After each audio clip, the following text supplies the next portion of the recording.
Alors, en ce qui concerne le message d'aujourd'hui, le titre dit « Combien de fidélité suffit-il »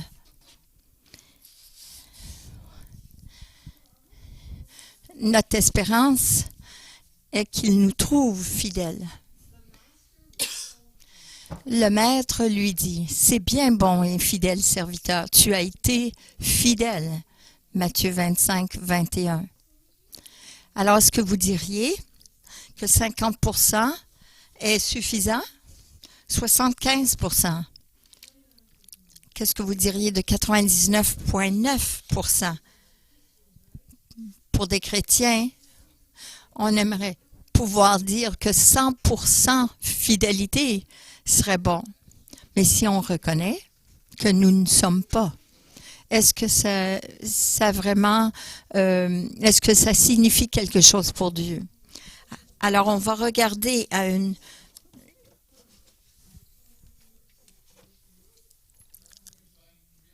on va regarder notre 100%, notre engagement de 100% et voir où est-ce qu'on en est. Alors, si on parle de mariage, on va dire, on pense à quoi?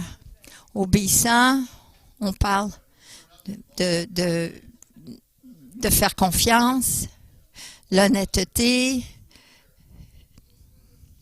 l'espérance, dévoué, loyal, constance. Si vous êtes fidèle, si vous êtes fidèle, vous allez être une personne sur laquelle on peut compter.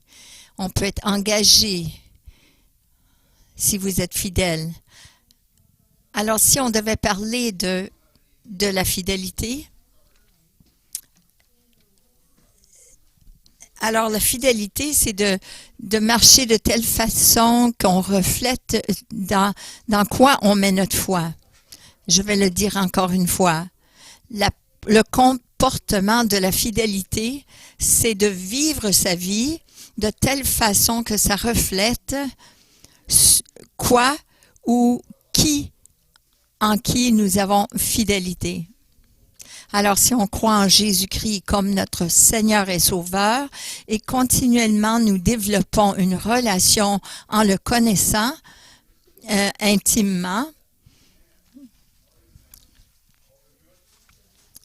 et qu'on le définit comme étant l'amant de notre âme, celui que nous aimons, alors notre vie, notre comportement, notre style de vie va refléter cela et cette relation d'amour. Alors notre relation devrait être exprimée au travers de la fidélité, d'être dévouée, d'être loyale, d'être engagée. Elle devrait exprimer exclusivement l'amour pour Jésus. Il n'y en a pas d'autre. Il n'y a personne d'autre en dehors de lui. Il n'y a personne qui va m'éloigner de lui. Il n'y a rien qui est moins que 100% de fidélité. Alors, je vais définir le mot exclusif. Et la raison pourquoi je fais cela, c'est, vous savez, il y a un dictionnaire urbain qu'on appelle un dictionnaire urbain. Et j'aimerais vous donner la définition du mot exclusivité. Et le mot exclusivité que moi j'utilise. Alors, je vais vous donner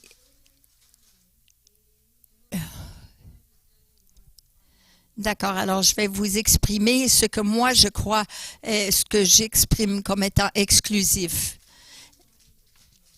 Et alors, j'ai été en ligne pour voir cela sur. Alors, ça va sous le titre Définissez votre monde. Et ils vont redéfinir pour utiliser le mot dans notre langage d'aujourd'hui. Alors, l'explication urbaine du mot exclusif, c'est un état d'être dans une relation, mais qui n'est pas officielle, où deux individus sont ensemble, ils sont d'accord d'être ensemble. Donc, une relation sans un titre solide où les deux parties s'engagent l'un envers l'autre, mais plus ou moins. Et voilà la fin de la définition. Alors, à cause de cette façon de définir le mot exclusif, et que ça ne veut pas dire, comme vous voyez, engagé, fidèle, loyal, mais moi j'utilise la définition originale de ce mot, du mot exclusif, qui vient du Webster et du Cambridge Dictionnaire. Et ça veut dire soul, singulier, limité à un, indivisible, absolu, excluant les autres de participer, comme une alliance en mariage.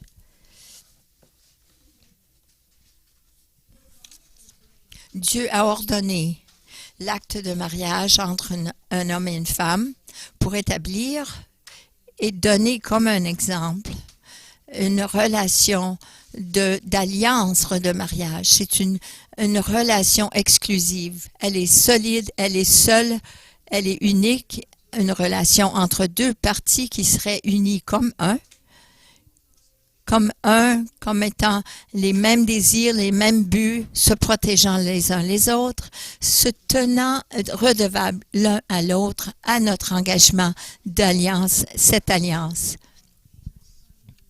Et je sais au travers de l'histoire de l'humanité, la relation que Dieu avait intentionnellement pris comme étant le mariage a été changé et a été terni au travers des âges.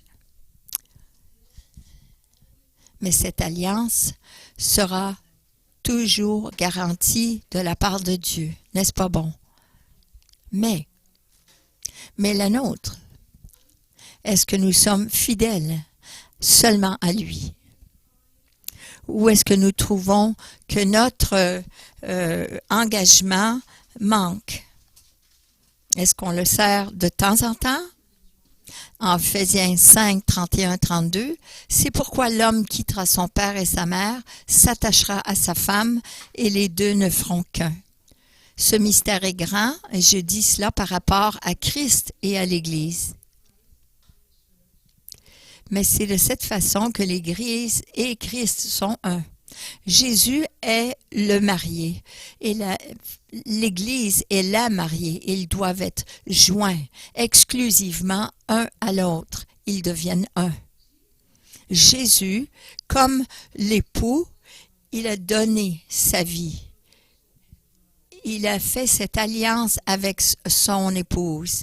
Il est entièrement engagé à être fidèle envers son épouse. Une épouse qui est vertueuse, qui est juste.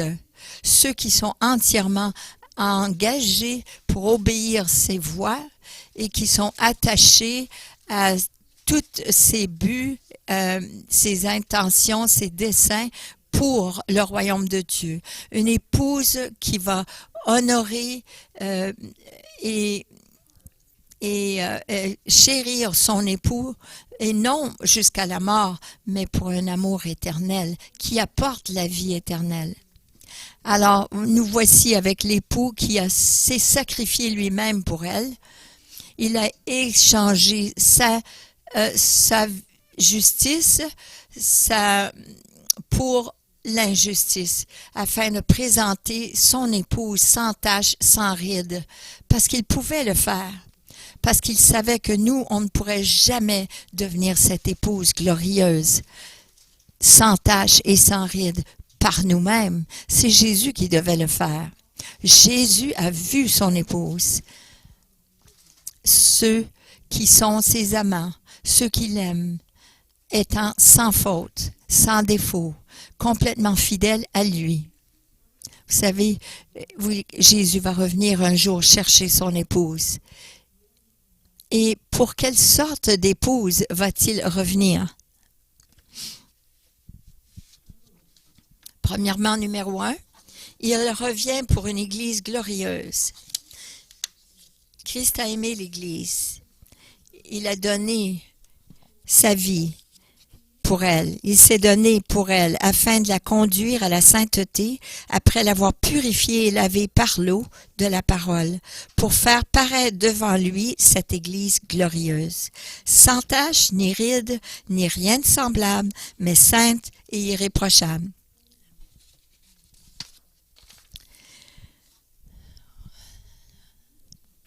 Alors regardons une autre Église. Numéro 2, une Église puissante, afin que tous soient un comme toi, Père. Tu es en moi et comme je suis en toi, afin qu'eux aussi soient un en nous pour que le monde croie que tu m'as envoyé.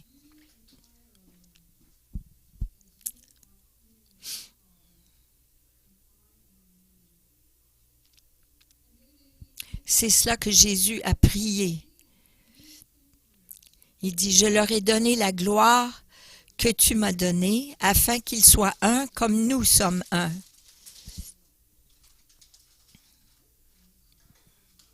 C'est incroyable ce verset. C'est vraiment incroyable. Jésus, pensez-y bien, Jésus a donné la même gloire que le Père lui a donnée. C'est dur à croire, mais c'est la vérité. Alors, définissons le mot gloire.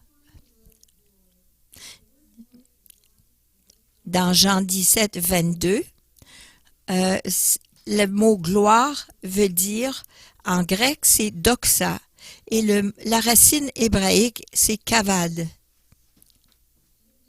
Et ça veut dire d'avoir la même opinion, le même jugement, la même point de vue, la magnificence, l'excellence, la prééminence, la dignité, la grâce, le plus important ou le plus lourd. Ça a du poids. Alors, à qui est-ce que Jésus nous a donné sa gloire? Et à la fin de ce verset, ça nous dit à quiconque, pour ceux qui croiront. Jésus dit, je ne prie pas pour eux seulement, mais encore pour ceux qui croiront en moi à travers leurs paroles. C'est dit à ceux qui croiront en moi. Est-ce qu'il y a des gens ici qui croient en lui? Oui, certainement. Quiconque croira en lui. C'est à ceux-ci que Jésus a donné sa gloire. Jésus nous a donné, nous, son épouse, sa gloire. Réfléchissons là-dessus. Et je vais vous donner quelques questions sur lesquelles vous pouvez réfléchir. Comment l'Église, en tant que corps entier de Christ, a-t-elle porté sa gloire?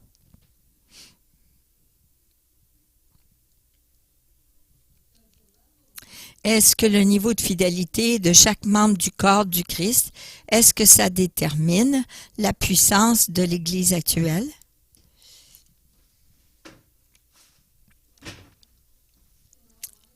Je peux vous dire en toute honnêteté, je suis là pour plus que la manifestation et pour le corps de Christ aussi, pour être déclarée glorieuse et sainte sans faute et qui le représente, qui Jésus est. Mais malheureusement, à ce moment-ci dans l'histoire, l'Église est en manquement de la gloire de Dieu. L'Église est supposée d'être vue comme celle qui relâche la puissance de Dieu dans toutes les circonstances. Pensons-y bien. Qu'est-ce qui a fait que l'Église, à travers les âges, était si malsaine et si faible? Alors, toutes ces questions, nous devons nous les poser.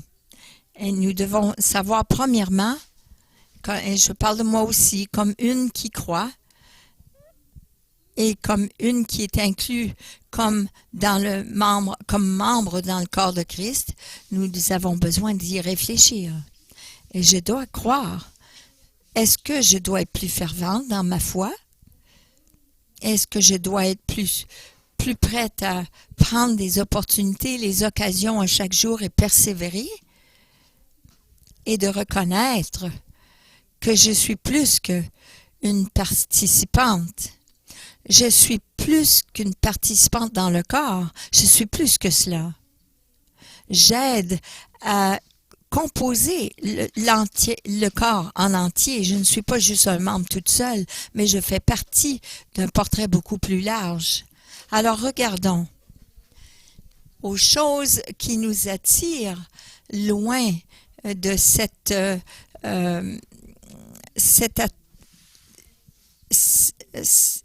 et nous allons voir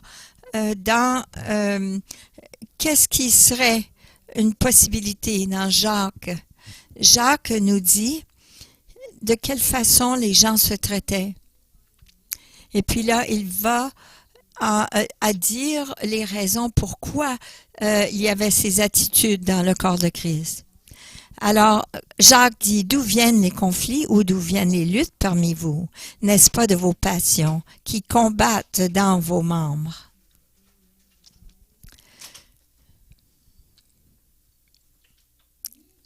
Vous désirez et vous ne possédez pas.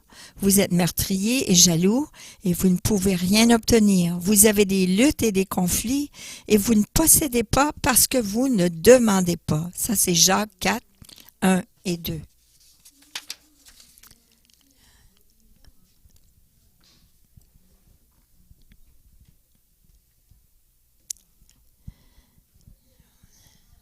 Ça, c'est des paroles dures.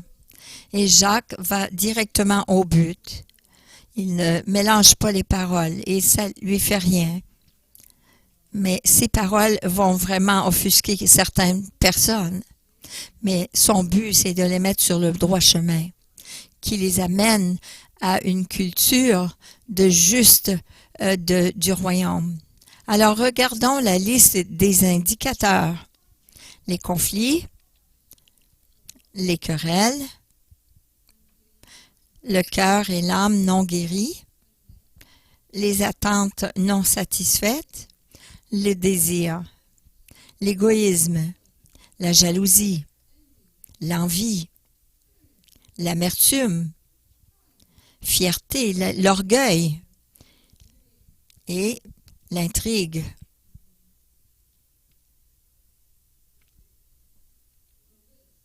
La liste contribue au manque d'unité dans le corps, qui amène à une Église qui est malsaine et qui est faible. C'est intéressant par contre. Il sait ce qui nous arrête d'être toutes ces choses.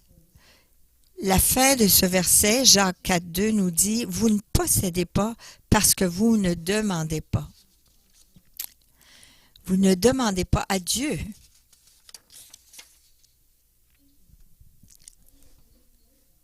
Alors, c'est intéressant parce qu'il n'allait pas à Dieu pour lui demander conseil ou guérison ou sa sagesse. Et au travers de tous ces conflits intérieurs et extérieurs, ils ne se sont pas présentés et demandés à Dieu. Ils ne voulaient pas demander. Pourquoi est-ce qu'ils ne demanderaient pas? J'ai pensé à cela. Et parfois, on peut être tellement focusé sur soi-même, sur nos besoins, nos désirs, notre importance, qu'on devient aveugle par l'arrogance, par l'orgueil, et on ne veut pas se tourner vers Dieu. Vous savez, l'orgueil nous empêche de demander. L'orgueil nous dit oh, j'ai pas besoin de l'aide de personne, je peux le faire moi-même. L'orgueil dit non, je veux pas changer d'idée, je veux pas aller voir Dieu, je veux pas le faire sa façon, je veux le faire de ma façon, parce que ma façon est mieux pour moi. Et l'orgueil dit aussi je vais m'appuyer sur mes propres forces, sur mon intelligence, sur mes finances, mes relations. L'orgueil dit que je suis capable de manipuler le pouvoir et la position des autres pour avoir ce que je m'attends d'avoir. Au lieu d'aller voir Dieu, au lieu de faire confiance que Dieu est capable de faire au-delà de ce que je peux imaginer. Jacques, vous pouvez l'aimer parce qu'il n'arrête pas là. Il n'arrêtait pas à ces versets, non, il continue directement à la racine du problème. Et il l'appelle ce que c'est. Alors, c'est quoi l'impact ici?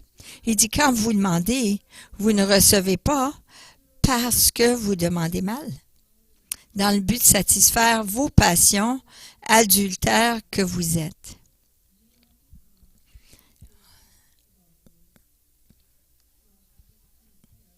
Vous avez une liaison malsaine avec le monde.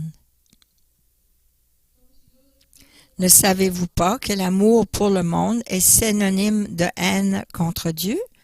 Celui donc qui veut être l'ami du monde se fait l'ennemi de Dieu. Jacques 4, 3 et 4. Attendez un instant.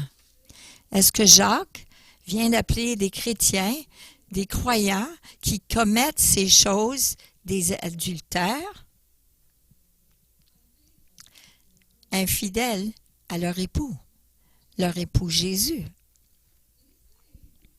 Est-ce qu'il a dit que ceux qui veulent jouer avec les valeurs du monde, qui sont attirés et persuadés d'aller avec les choses du monde, que ce genre de flirt fait d'eux des ennemis de Dieu? Et ça décrit de ces gens qui sont en liaison, ils sont en aventure avec le monde. Rappelons-nous de ceci, c'est que Dieu a fait une alliance avec des croyants seulement. Alors, il ne parle pas au monde, il parle aux chrétiens. Il parle d'une alliance qui a été faite entre Dieu et l'Église, comme un époux et une épouse. Et l'époux est jaloux de tout ce qui viendrait entre leurs relations. Dieu est un amoureux jaloux. Croyez-vous que l'Écriture parle sans raison? Dans Jacques 4, 5, c'est avec jalousie que Dieu aime l'Esprit qui habite en nous. Et plus de nous. Ça nous dit que Dieu aime l'Esprit qui habite en nous. Alors, prendre à la légère les paroles de Dieu. Dieu est un Dieu jaloux. Mais est-ce qu'ils étaient jaloux pour lui? Alors, pour une épouse de dire, oui, je le veux, je vais être exclusivement engagée, unie à toi seulement. Je vais venir à côté de toi sur ce voyage où je vais marcher avec toi et je vais planifier d'être dévouée. Et puis par la suite, de ne pas prendre cela sérieusement, c'est vraiment d'être comparé à une épouse infidèle. Jésus dit, il est l'époux. Et un jour, il revient chercher son épouse. Mais il dit, il va rester dans le ciel jusqu'à ce que tout soit restauré. Universellement, il ne reviendra pas pour une église d'adultères, infidèles, une église, une épouse qui n'est pas pleinement engagée, une qui n'est pas fidèle et qui est séduite par les choses du monde. L'acte d'être infidèle envers Dieu vient que de l'idée qu'une personne peut se satisfaire et être en dehors, de faire les choses en dehors d'un engagement, une alliance avec Dieu. Et le monde pense que eux, ils ont la meilleure solution et ils font ce qu'ils croient est le meilleur pour eux. Alors ils vont dire, je sais ce que j'ai besoin et je sais comment aller le chercher et quelle est la meilleure solution. Car le monde offre en effet tout ce qui est dans le monde. La convoitise qui est dans l'homme, la convoitise des yeux, l'orgueil dû aux richesses, et vient non du Père, mais vient du monde. 1 Jean 2,16. Vous voyez, alors, il faut voir l'orgueil comme étant une forme d'adultère. L'adultère ne veut pas dire adorer une statue ou des autels ou qui sont dédiés à d'autres choses. Mais ça veut dire aussi à s'adorer soi-même. L'orgueil, c'est une idole de soi. Et parce que l'orgueil, délibérément, agit sur les désirs de soi, l'importance de soi, les besoins de soi et se plaire soi-même. Regardons ce que Dieu nous offre. Ne vous y trompez pas, mes frères et sœurs bien-aimés, tout bienfait, tout don parfait viennent d'en haut. Ils descendent du Père. Jacques 1, 16 et 17. Alors, les choses du monde peuvent être attirantes, être beaucoup attirantes, oui, mais ça nous séduit. Et ça nous séduit des choses de Dieu. Et c'est si subtil que les chrétiens ne réalisent pas qu'ils jouent avec le feu. Mon père me disait, si tu joues avec le feu, tu vas te faire brûler. Alors, si les chrétiens agissent de la même façon des gens qui ne connaissent pas Dieu, avec des motivations et des actions qui ne sont pas de Dieu, alors c'est quoi la différence entre eux? Il n'y a pas de différence. Il y a 20 ans, j'ai acheté une plaque d'auto qui disait ceci: les chrétiens sont pardonnés, non, mais pas parfaits. Et premièrement, en le regardant, je disais oui, ça a du bon sens, je devrais l'acheter et le mettre sur ma voiture. Et plus que je le regardais, plus que je réalisais que c'est vraiment un échappatoire. Et je ne l'ai jamais mis sur ma voiture.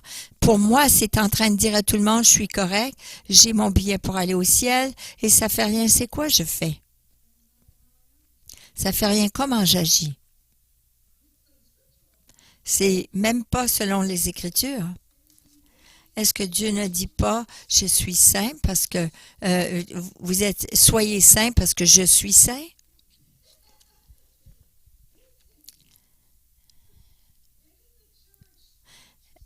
Est-ce que l'Église n'est-elle pas supposée d'être un représentant de lui, de Dieu? Je sais qu'on n'est pas parfait, mais on devrait être dans le processus d'adresser les choses dans nos vies qui ne plaisent pas à Dieu, au lieu de se laisser faire. Et puis de dire, j'ai mon billet, je suis correct, je suis prête à partir. Voilà la raison pourquoi l'apôtre Jacques, il avertissait les chrétiens et de voir consciemment comment ils agissaient pour leur faire réaliser combien le monde et les choses du monde peut avoir un impact sur leur manque de fidélité. Dans leur âme. Et d'être aussi éveillés à la conviction du Saint-Esprit. Que nous ne tombions pas et que nous ne nous laissions pas tromper par ces pratiques de péché. C'est l'adultère dans bien ses formes. C'est vraiment un péché intentionnel parce qu'il faut intentionnellement agir. Alors Jacques nous donne une solution. Alors il dit, soumettez-vous donc à Dieu. Résistez au diable et il fuira loin de vous. Approchez-vous de Dieu et il s'approchera de vous. Nettoyez vos mains, pécheurs. Purifiez votre cœur, hommes partagés.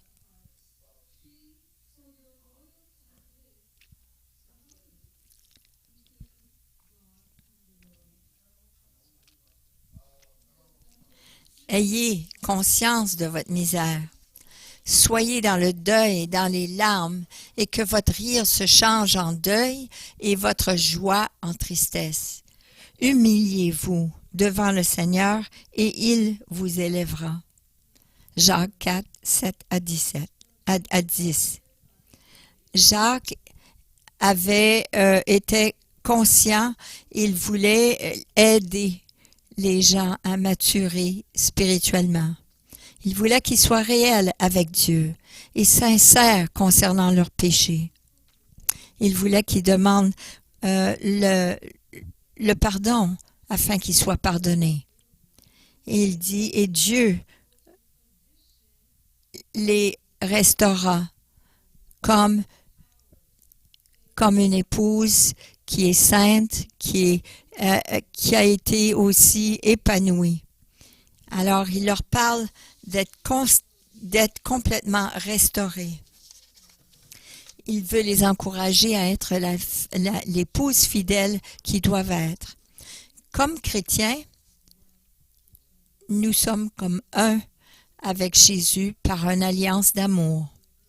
Nous sommes déclarés comme étant une épouse glorieuse, vertueuse, dans son corps, avec le but d'exprimer cette alliance de mariage.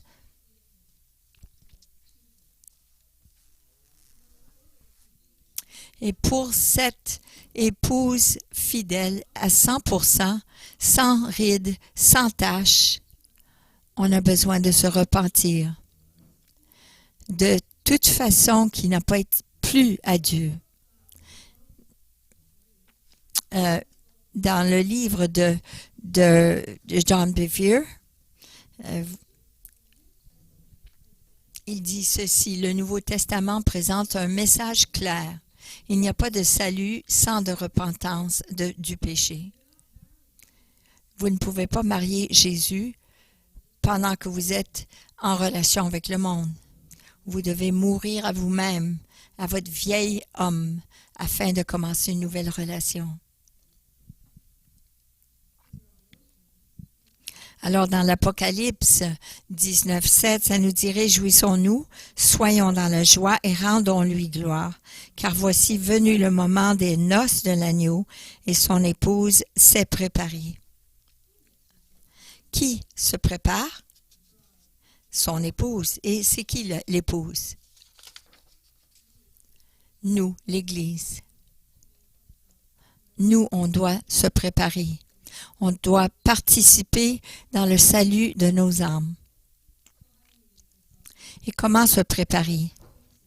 Comme Jacques nous dit, humble, humilie-toi. On doit déterminer dans nos pensées, dans nos cœurs, que la façon de Dieu est la meilleure. Qu'il n'y a pas d'autre façon que le chemin de Dieu. Et on doit permettre que la parole de Dieu soit le fil de plomb, la ligne à mesurer dans toutes nos façons de faire les choses. Est-ce que la parole de Dieu sont pesants? Est-ce que c'est important? Est-ce que la chose la plus importante dans notre vie? On doit laisser cette chose qui est le plus important de régner dans nos voies, régner nos voies, diriger nos voies, parce que la chair veut. Non, plutôt, non, je veux dire ceci. Oui, notre chair, voyant toutes ces choses qui sont bonnes, on aimerait céder. Mais on va dire, non, je ne vais pas le faire et je ne vais pas agir de cette façon ou être comme cela parce que la parole de Dieu pèse sur moi. Ça fait du sens, non? La parole de Dieu pèse sur moi. Elle est plus puissante. Je suis responsable pour le corps de Christ, comment j'agis, qu'est-ce que je fais, et je suis responsable pour ma croissance spirituelle. Nous devons être vite à se repentir. Que votre pensée, ne laissez pas votre pensée créer d'autres problèmes. On doit garder notre cœur et nos pensées. Parce que lorsqu'on commence à penser parfois à nos amis ou penser à d'autres choses, le problème devient plus grand, beaucoup plus grand. On peut avoir ce vidéotape ce vidéo qui s'ajoute et puis ça devient beaucoup plus gros. Alors on doit prendre le contrôle de nos pensées. Et on doit être vite à se repentir de quoi que ce soit.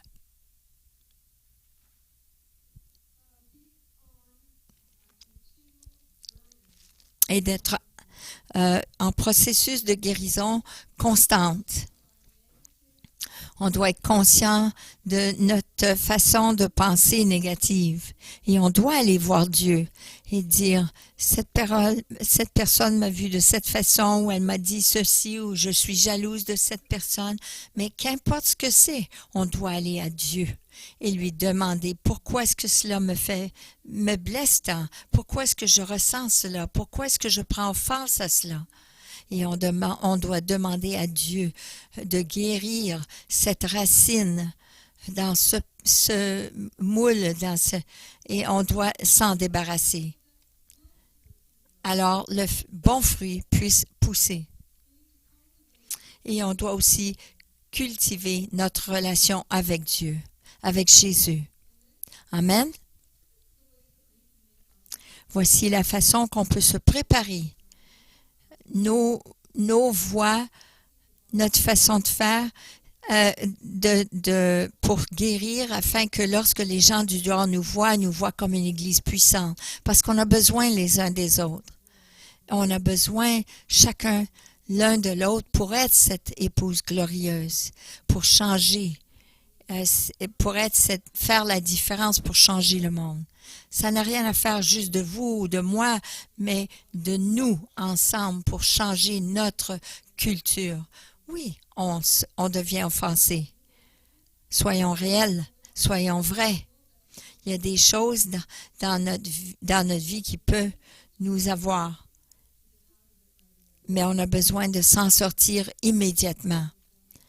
Et on a besoin de comprendre pourquoi on va de cette façon et non à Dieu. On ne veut pas être de ceux-là qui ne vont pas à Dieu. On a besoin de courir dans ses bras d'amour.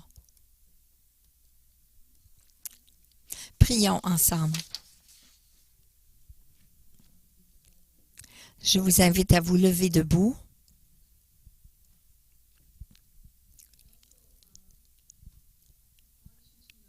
J'aimerais aussi que vous sachiez qu'après qu'on ait prié, on va prendre la communion.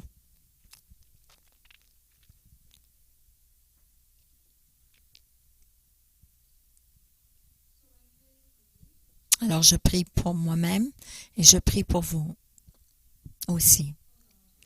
Oh Seigneur, pardonne-nous. Pardonne-nous pour n'importe quelle façon avec laquelle nous avons flirté avec le monde et comment notre loyauté a été divisée entre toi et le monde. Oh Seigneur, nous voulons être cette Église glorieuse, cette épouse fidèle. Pardonne-nous de notre adultère.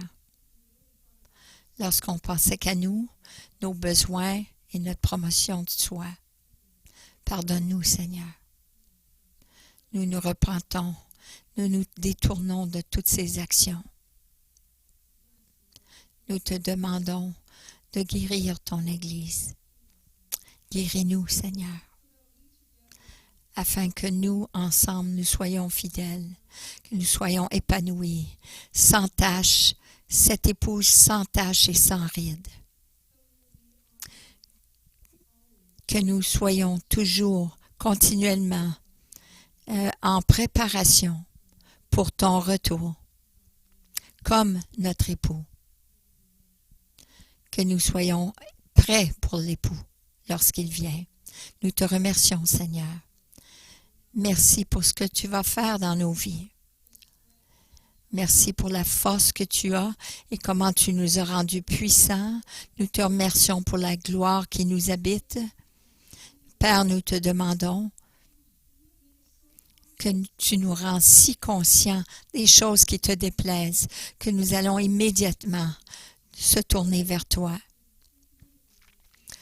Immédiatement rendre les choses, y remédier. Et Père, nous te demandons que pour chacun qui est ici, donne-nous une vision de la culture de ton royaume, afin que les choses qui arrivent, nous ne prenons pas offense, mais nous demandons pardon et nous continuons en voyant le plus grand portrait.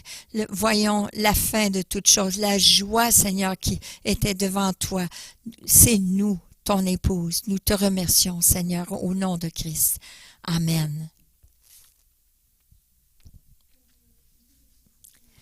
Comme vous allez continuer de rester, de vous lever, j'aimerais vous partager